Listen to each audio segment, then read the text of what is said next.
एक बार फिर से आप सभी का स्वागत है योग और स्वास्थ्य पर आधारित हमारे इस बेहद खास कार्यक्रम स्वस्थ विचार में। मैं हूं आपके साथ आपका साथी विकास। दर्शकों, स्वस्थ विचार कार्यक्रम एकमात्र ऐसा कार्यक्रम है जिससे जुड़कर आप अपने रोगों को दूर कर पाते हैं, अपने शरीर को स्वस्थ रख पाते हैं, तंदुरुस्ती को बरकरार रख सकते हैं। केवल शरीर का भारी भरकम होना ही या शरीर का बहुत अच्छा डील डॉल होना ही तंदुरुस्ती नहीं होती।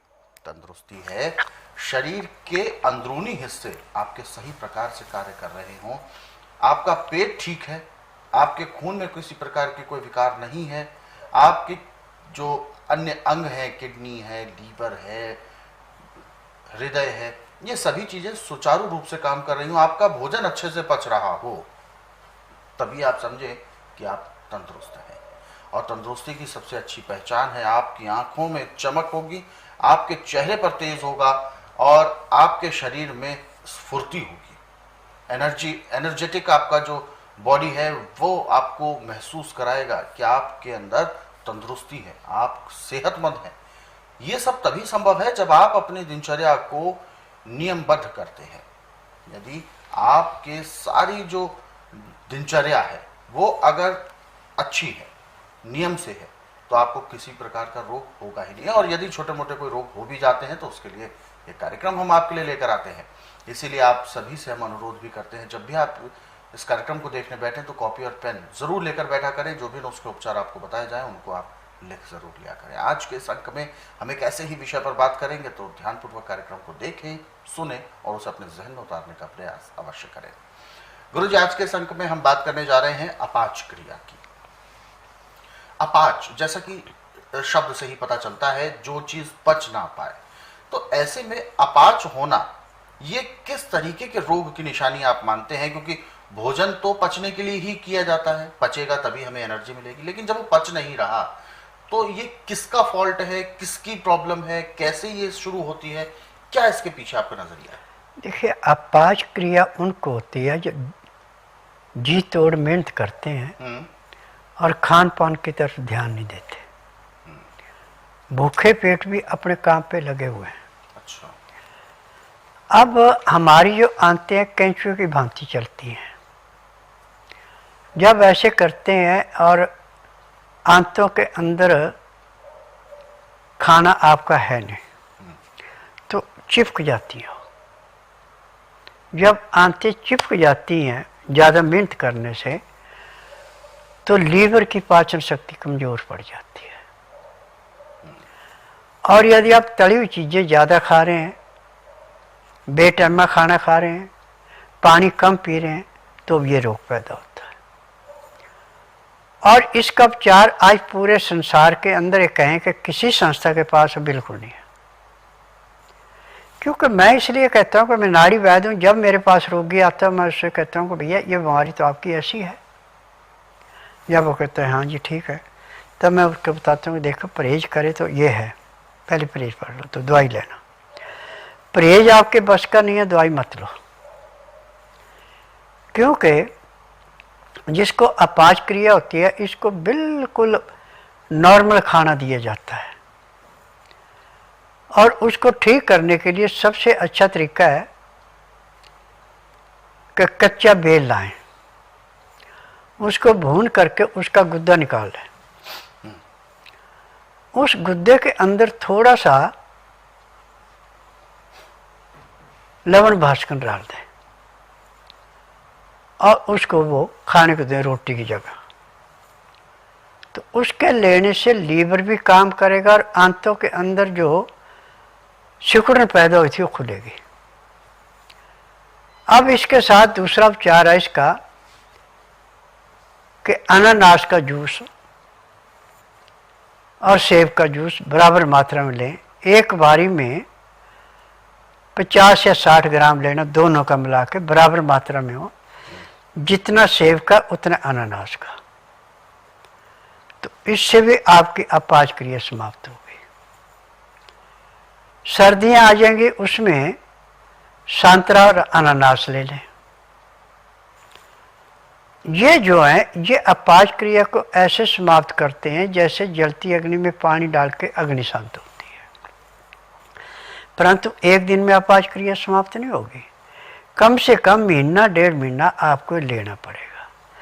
जब आपको अच्छी भूख लगना शुरू हो जाए तो उस टाइम पे बासमती के चावल और मूंग की दाल की आप नरम खिचड़ी खाना शुरू करें। गाय का या बकरी के दूध का दही, लस्सी, इसका प्रयोग ज़्यादा करें। और यदि आपको गाय बकरी का दूध नहीं मिल रहा तो सोयाबीन का दूध बना के उसका प्रयोग करें, तो आपकी पाच क्रिया जड़ से समाप्त हो जाएगी। और जब आपकी पाच क्रिया इसके लेने से अच्छी भूख लगना शुरू होगी तो आप गेहूं छोड़ के जितने भी अनाज है सब चोकर वाले अनाज की रोटी और अच्छी तरह दाल या सब्जी जो भी आपने बनाई उसमें मसल करके खाएं, ग्राहियाँ नहीं खानी। जैसे सूप पीते ऐसे पीनी पड़े ताकि लीवर को भी मेहनत कम करनी पड़े और आंतों में भी जाके वो बैठे नहीं, आंतों में जो लचक है वो पूरी हो जाए। तो आप क्रिया खत्म।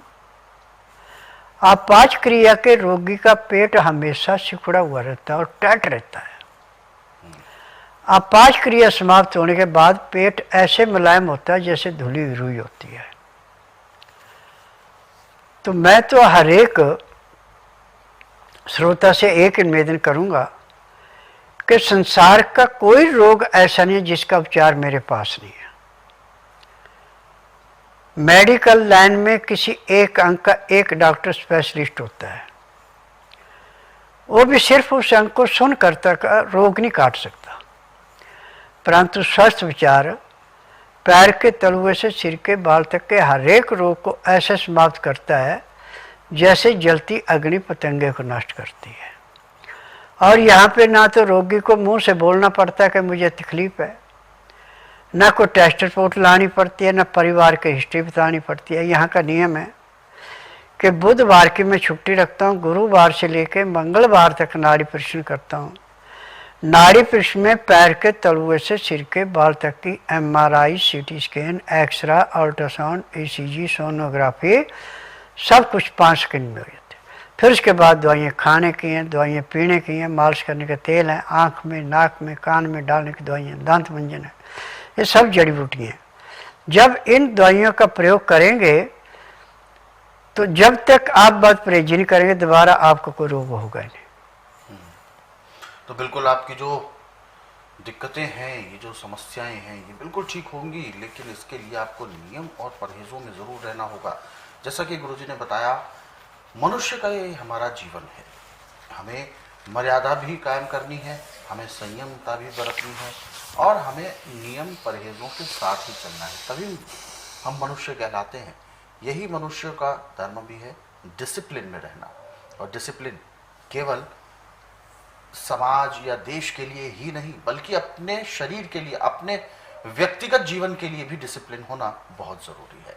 यदि ये डिसिप्लिन आप नियम पूर्वक करते हैं, इस डिसिप्लिन का पालन करते हैं ठीक प्रकार से, तो समझें कि आपका शरीर भी स्वस्थ रहेगा। जिस ईमानदारी के साथ आप डिसिप्लिन फॉलो करेंगे उसी ईमानदारी से आपका शरीर भी काम करेगा, रोग कोई होगा ही नहीं, आपको परेशानी नहीं होगी। तो आप अपने हर प्रकार के कार्य, चाहे वो परिवार के प्रति आपका कर्तव्य हो, समाज के प्रति कर्तव्य हो या अपने देश के प्रति कर्तव्य हो, सभी प्रकार की चीज़ों को आप बखूबी कर पाएंगे। और ये तभी संभव है जब आपका शरीर आपका साथ देगा। तो हर एक चीज़ किसी ना किसी चीज़ से जुड़ी है। तो ये पूरी साइकिल तब चलती है जब हम नियम परहेजों का ध्यान रखते हैं। हालांकि कभी बीच बीच में कोई परेशानी आ भी जाती है तो उसके लिए ये कार्यक्रम है आपके साथ। आप इस कार्यक्रम के माध्यम से बताए गए नुस्खों को प्रयोग करें, यकीनन आपको बहुत लाभ होगा। और यदि आप इन नुस्खे और उपचारों को पढ़ना चाहते हैं तो स्वस्थ विचार पुस्तकों के जरिए पढ़ सकते हैं।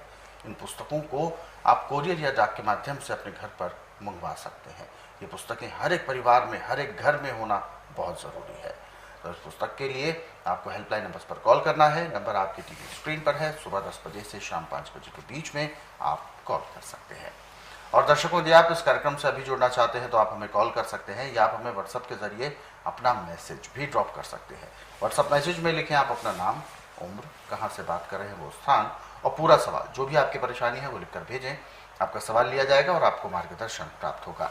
ऐसे ही जो दर्शकों ने